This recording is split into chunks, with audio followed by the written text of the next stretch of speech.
నువ్వు నన్ను వీడెవడో తెలుసా? మన ప్రేమ గుర్తు, మన బిడ్డ.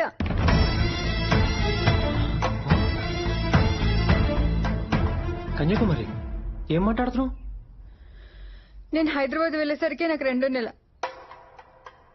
కడుపులో ఉన్న బిడ్డను చంపుకోలేను, వెనక్కి రాలేను. అందుకే ఎవ్వరికి చెప్పలేదు.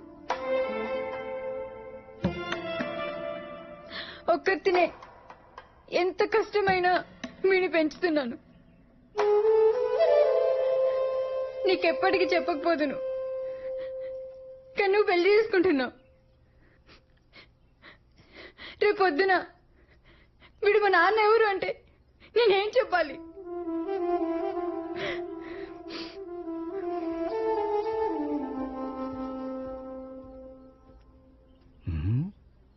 ఒరే, అచ్చం నీ పోలికలేరా? ఎంత ముద్దొస్తున్నాడో. చూచూ మావా